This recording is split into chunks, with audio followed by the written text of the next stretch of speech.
Bien, alors commençons par étudier les variations de la fonction f en calculant sa dérivée, donc f' de t, dont on étudiera le signe. Alors on remarque que f est la somme de deux fonctions, une constante 500, et puis moins 13 fois l'exponentielle de 0,06t, qui est du style du reste exponentielle de u de t, ce qui nous amène à nous rappeler la dérivée de l'exponentielle d'une fonction. Alors en posant u de t égale à 0,06t,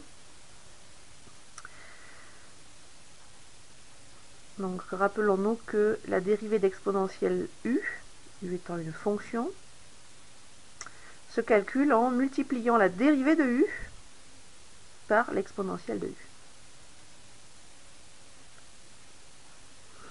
Voilà, on en déduit donc f' de t.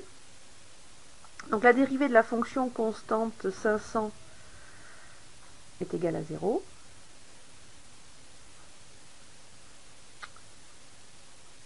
Voilà, moins 13 fois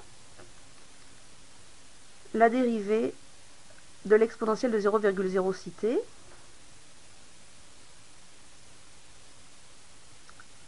Donc 0,06 qui représente u' de t.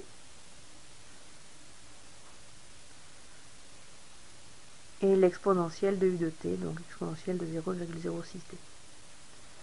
Voilà, il nous reste à simplifier ce calcul pour obtenir, concernant f' de t,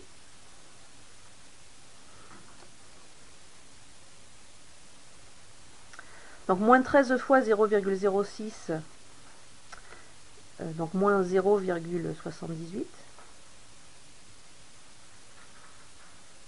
fois l'exponentielle de 0,06t. Voilà, fonction de dérivée dont on va étudier le signe en remarquant qu'on a un produit de deux facteurs, dont un est une exponentielle.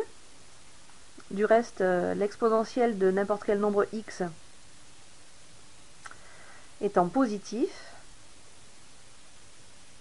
quelle que soit la valeur de x,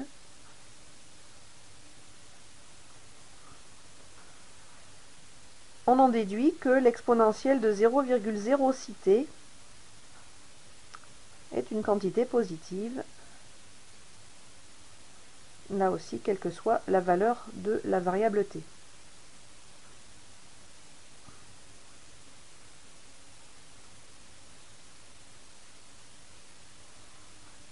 Quant à moins 0,78,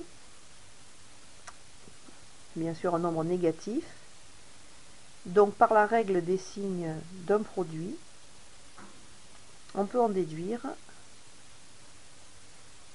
que moins 0,78 fois l'exponentielle de 0,06t est une quantité négative pour tout t de l'intervalle ici qui nous préoccupe, c'est-à-dire de l'intervalle 0,60. Voilà donc notre fonction dérivée négative sur l'intervalle imposé.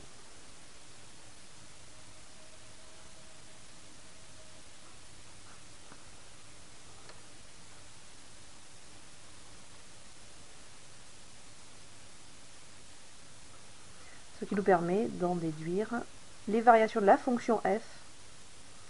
La dérivée étant négative sur l'intervalle, la fonction est donc décroissante sur l'intervalle 0,60.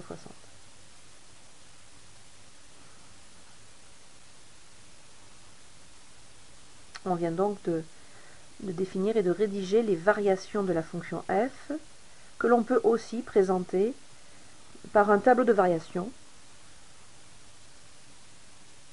Donc la variable t variant entre 0 et 60. On précise donc que f décroît entre les images de entre les images de 0 et de 60 que l'on va calculer.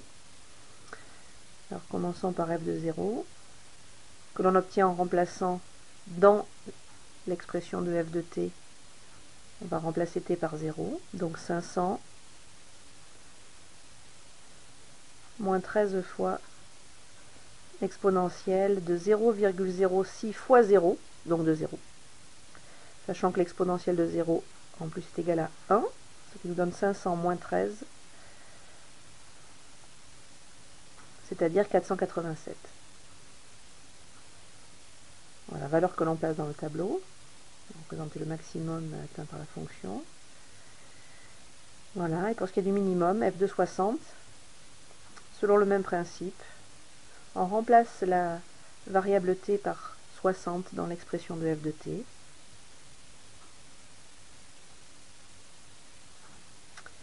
Voilà, moins 13 fois l'exponentielle de 0,06 fois 60. Voilà. À ce niveau-là, rien de remarquable pour la valeur. Donc à l'aide de la calculatrice, on va définir une valeur approchée pour avoir une petite idée des valeurs prises par la fonction.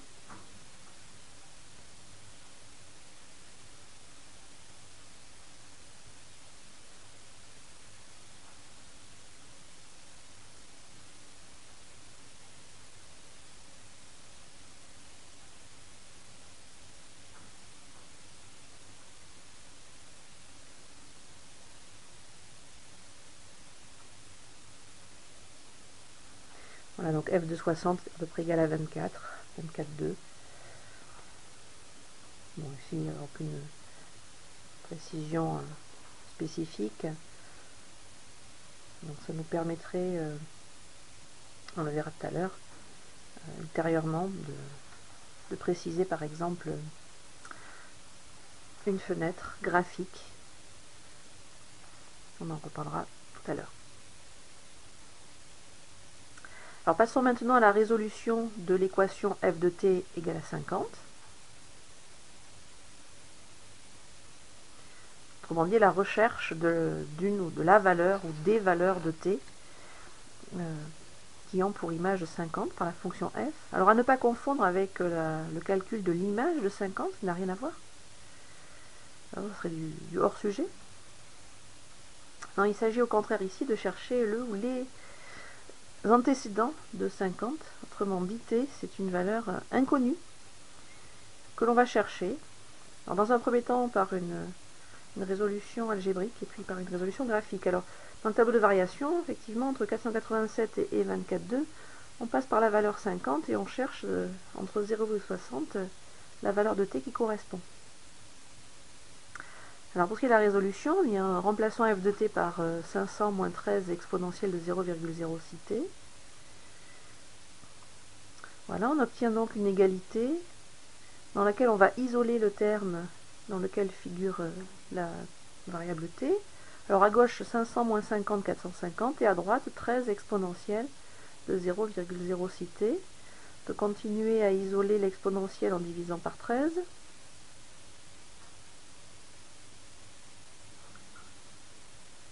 Donc 450 sur 13, ça ne se simplifie pas. Et puis ensuite, pour se débarrasser de l'exponentielle, passons au logarithme népérien, il n'y a pas de problème, 450 sur 13, ça donne positif.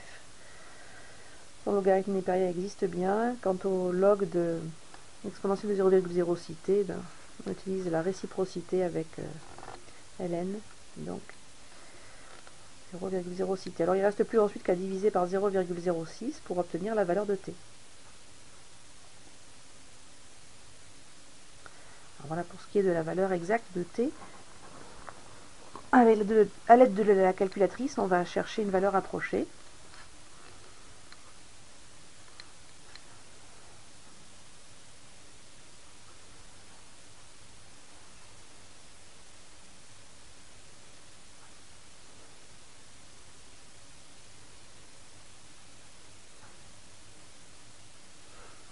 Voilà, 59, un peu plus. Donc à l'entier près, à peu près 59. La précision n'était pas donnée.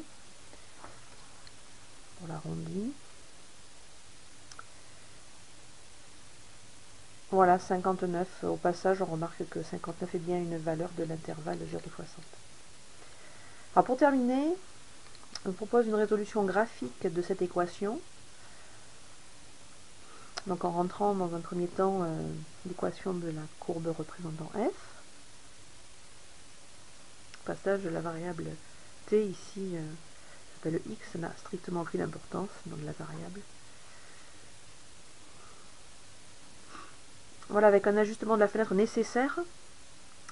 Donc sur l'intervalle 0,60, x min on va prendre 0, x max 60. Et pour ce qui est des valeurs de y, en vertu de ce qu'on a trouvé dans le tableau de variation, on prend une fourchette de 0 à 500, par exemple, hein, pour obtenir donc ce type de courbe. Alors cherchons maintenant les valeurs de t pour lesquelles f de t vaut 50. Sur le même graphique, on va tracer la droite d'équation y égale à 50.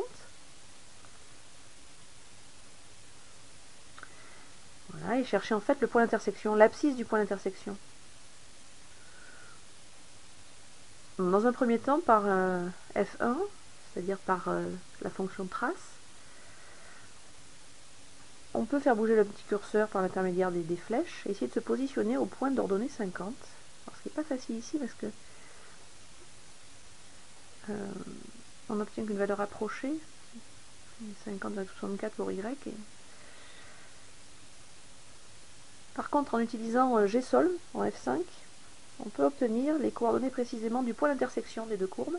Voilà. Y égale à 50 cette fois-ci, et X égale à 59,07, etc. Donc ce qu'on avait trouvé sur la machine.